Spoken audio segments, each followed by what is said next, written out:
서울에서 마지막으로 남은 진짜 부자들이 미래를 예약하는 곳이 있습니다. 한남 뉴타운이죠. 왜 재개발 넘버원인지, 그리고 재개발이 완료되면 어떻게 변할지, 투자와 실거주 관점에서 꼭 알아야 할 핵심 포인트까지 지금부터 쉽고 깊이 있게 안내해 드리겠습니다. 시청하시기 전에 좋아요, 구독을 누르시면 감사하겠습니다.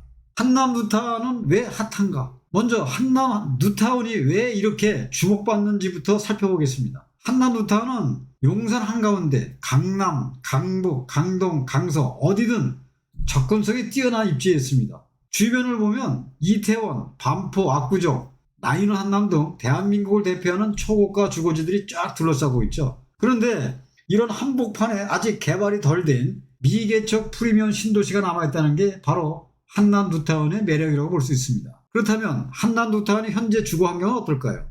낡고 노후된 주택이 많아서 아직은 불편이 많다는 점이죠. 하지만 개발이 완료되면 약 1만 세대의 미니 신도시로 변신할 예정입니다. 자, 그러면 한남 뉴타운의 핵심 경쟁력을 한번 살펴볼까요?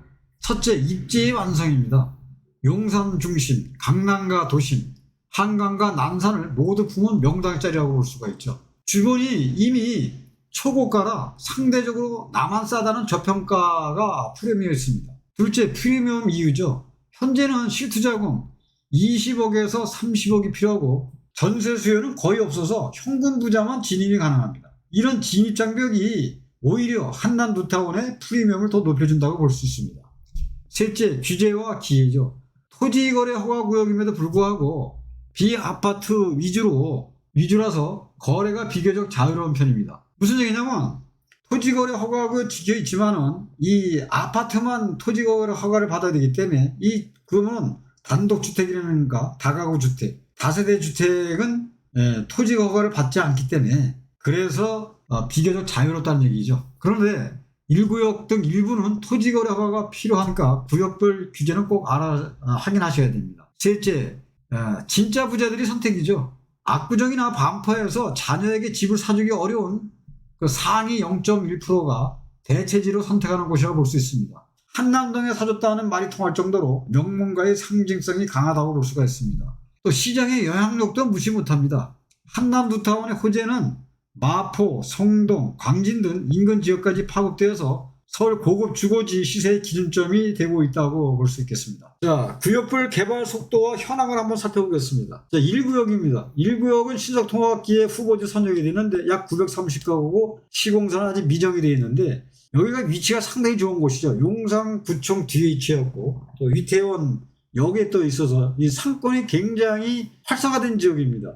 이렇게 상권이 활성화되어 있으면은 이 상권을 가지신 건물주들이 이 재개발에 동의를 안 하시죠. 그래서 계속 이게 이루어지지 않고 있다가 요번에 이제 이게 후보지 선정이 돼서 이게 지금 선정이 돼서 지금 진행이 지금 이제 되고 있습니다. 그래서 아직 시공사는 좀 미정이 되어 있고요. 2구역도 사업이 진행 중인데 1537가구 들었습니다. 시공사는 대우건설이 되어 있는데 또 시공사 재신임 문제가 또 하나 남아 있습니다. 3구역이 압권이죠. 2주가 거진 완료가 됐고 또 착공 준비 들어갔는데 약 5,900가구입니다. 사실 그러면 웬만한 신도시급이죠.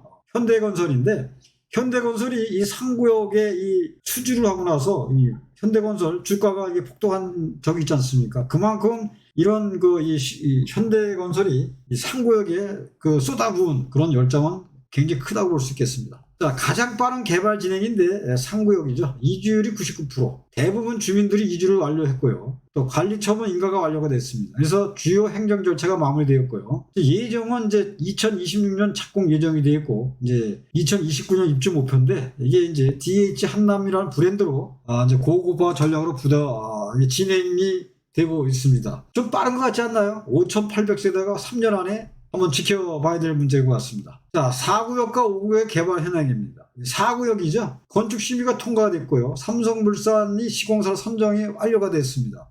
세대 규모는 2,330일까지 예정이 되어 있는데 이 4구역도 현대와 삼성이 또 한 번에 또 그런 혈투가 벌어졌었죠. 그래서 이 3구역을 수주한 현대건설이 굉장히 자신감을 갖고 들었는데 삼성이 들이민 것은 뭐냐? 조합원 세대가 전체 한강부를 바라볼 수 있는 그런 이제 이 조감도가 조합원들한테 많은 점수를 땄죠. 그래서 이번에는 삼성이 사업을 수주했습니다.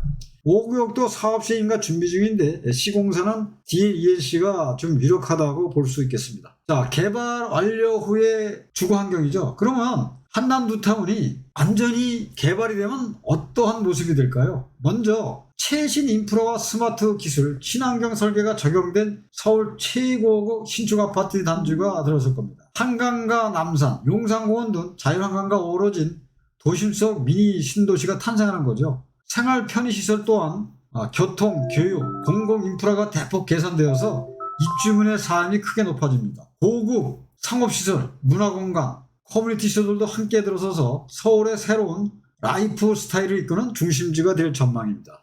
자, 투자와 실수요 체크 포인트입니다. 자금 조건이죠. 이게 대출 제한이 안 됩니다. 전세 수요가 없다 보니까 이게 실투자금 20억, 30억이 들어가야 됩니다. 그렇다면 아무나 들어갈 수가 없죠. 그러면은 이 입주 장벽이 높기 때문에 또 그만한 또 프리미엄도 따라서 올라간다고 볼 수 있겠습니다.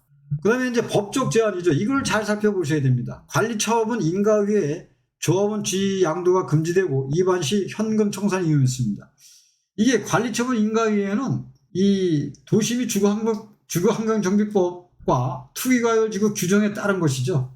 그래서 관리처분 인가 이후에 소유권 변동, 매매라든가 증여, 대무 변제 이런 행위는 원칙적으로 금지가 됩니다. 근데 예외적으로 상속이나 이혼 등은 이제 극히 제한적인 사례만 이제 인정을 해주는데 상속 같은 거는 큰 의의를 달 게 없습니다. 그러니까 쉽게 얘기해서 그거는 불가피한 상황이 되다 보니까 그건 문제가 되는데 이혼은 조금 좀 이렇게 색안경을 쓰고 들여다볼 그런 사유가 이제 된다고 볼 수 있겠습니다. 그래서 입주권을 매수하고자 하는 경우에는 관리처분 인가 전에 잔금 납부 및 소유권 이전 등기를 완료해야만 조합원 지위 승계를 받을 수가 있습니다. 그래서 관리처분 인가 이후에 매입하면은 입주권 승계가 불가하고 현금 청산 대상이 됩니다. 그래서 토지거래 허가가 적용이 되죠.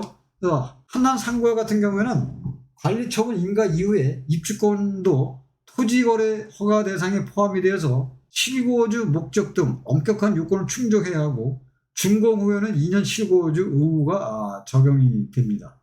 자, 그런가 하면 또 이게 이 입주권만 전매가 금지되는 게 아니죠. 이게 또 재당첨 금지도 해당이 됩니다. 이게 이 도시비 또 주거환경정비법상 이게 72조에 해당이 됩니다. 파리부동산 대책에 따라서 투기과열지구 내 정비사업, 그러니까 재개발이나 재건축에서 조합원 분양 또는 일반 분양에 당첨된 세대는 당첨일, 그러니까 관리처분 계획인가로부터 5년간 다른 투기과열지구 내 정비사업의 분양 신청, 그러니까 조합원, 일반 분양 모두 이게 포함이 됩니다. 이게 금지가 됩니다. 그러니까 예를 들어서 용산구지 않습니까? 용산구는 투기과열지구고 이 양천구는 비투기과열지구입니다. 그러면 용산구에서 이제 한남 3구에서 내가 입주를 받았는데 또 양천구에서 받는다. 이거는 해당이 안 됩니다. 그런데 지금 투기과열지구는 강남 3구와 용산구지 않습니까? 근데 강남 3구에 하나, 강남구가 됐든 서초구가 됐든 거기에서 받는다. 그러면 5년 내에 이게 이제 이 재당첨이 이게 해당이 금지가 해당됩니다. 그래서 최근 5년 이내에 투기과열지구 내 정비사업에서 조합원 분양 또는 일반 분양에 당첨된 이력이 있으면 한남 3구역에서는 분양 신청, 입주권이 이제 불가능합니다. 그래서 만약에 이를 어기고 분양 신청을 하게 되면은 아파트 배정이 취소되고 현금 청산이 됩니다. 그래서 실제 사례에서도 이게 한남 3구역에서는 일부 조합원이 과거 5년 내에 다른 투기과열지구 정비사업에서 분양받았던 이유로 현금 청산된 사례가 다수가 발생했고요. 5년 재당첨 제한은 분양 신청 시점이 아니라 관리처분 인가를 기준으로 적용되기 때문에 그것도 잘 또 살펴보셔야 됩니다. 일절 잘 따져보셔야 되고, 그렇지만 또 이것도 역시 상속이나 이혼은 이제 극히 제한적이 됩니다. 자, 그러면은 이 한남 3구역은 관리처분 인가고 입주권은 5년 재당첨 규제에 적용을 받고 있습니다. 그럼 이제 이 한남 3구역 같은데 관리처분 인가 이후 주요 규제 사항을 한번 보면은 이 고도 제한 및 건폐율의 규제를 받습니다. 한남 뉴타운은 현재 전체는 남산 경관 보호와 한강 조망권 등 도시계획상 고도 제한을 적용되죠. 그래서 상구역은 최고 22층, 90m 등 구역별로 이게 이제 상이하지만 고도 제한으로 인해 건폐율, 그러니까 대지 면적 대비 건물 면적 비율이죠. 높아져서 녹지 비율이 줄고 개방감이 제한될 수가 있습니다. 또 두 번째, 또 분양가 상한제가 적용이 됩니다. 한남 뉴타운은 분양가 상한제 지역에 해당되죠. 일반 분양 가격이 정부 기준을 넘지 못하게 제한이 되고, 이로 인해서 조합원 분담금이 증가할 수 있고 공사비 인상 등 추가 부담이 발생할 수도 있다고 볼 수 있겠습니다. 토지거래 허가제가 이제 포함이 되어 있죠. 관리처분 인가 이후 입주권, 지위, 또 토지거래 허가 적용이 될 수 있으며, 그러니까 실거주 목적 등 허가 요건을 충족해야 됩니다. 그러니까 구체적으로 아파트 입주권이 토제 대상인지 법적 해석이 진행 중이니까 실거주 요건 강화 등 추가의 적용 규제가 적용될 수가 있습니다. 그 다음에 투기월지군의 정비사업에서는 입주권 취득 시 준공 후 2년간 실거주 의무가 부과될 수 있습니다.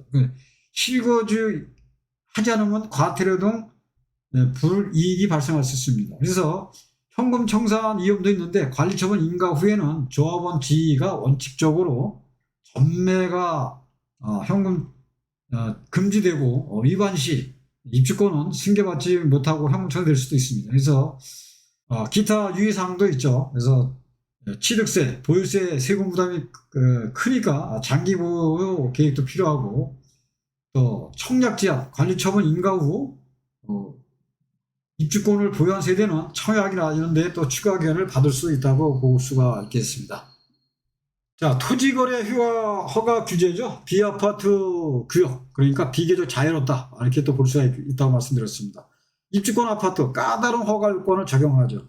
1구역은 특별규제, 1구역 같은 경우는 처음부터 신속통합으로 이게 기획이 됐기 때문에 토지거래 허가가 조합 설립 인가일까지 적용된다고 보시면 되겠습니다. 자, 한남 뉴타운의 최대 세대수 규모죠. 1구역은 930세대, 2구역이 1537세대, 3구역이 5900세대, 4구역, 5구역이 4900세대에서 한 13,000여 가구가 들어서는 새로운 신도시가 들어선다고 볼 수 있겠습니다. 자, 시공사 뉴타운 현황인데 3구역은 이제 한남 현대건설, 4구역은 이 삼성물산에서, 5구역은 대림, 2구역은 대림 대우, 1구역은 아직 시공사가 선정이 안 됐습니다. 자, 개발 진행 속도는 앞에서 말씀드려서 통과를 하고요. 자, 그러면 한남 뉴타운의 미래를 한번 정리해 보겠습니다. 자, 한남 뉴타운은 서울에서 마지막으로 남은 진짜 부자들의 미래를 이어가는 곳이죠. 개발이 끝나면 서울의 새로운 심장이 아마 될 것입니다. 투자가 됐든 실거주가 됐든 이곳의 변화는 서울 부동산 시장 전체의 흐름을 바꿀 강력한 잠재력을 지니고 있다고 볼 수 있습니다. 자, 오늘 영상이 도움이 되셨다면 좋아요, 구독, 알림 설정을 부탁드리겠습니다. 궁금하신 점은 댓글로 남겨주시면 20년 경력의 노하우로 친절하게 답변해 드리겠습니다. 자, 오늘 영상은 여기까지입니다. 시청해 주셔서 감사합니다.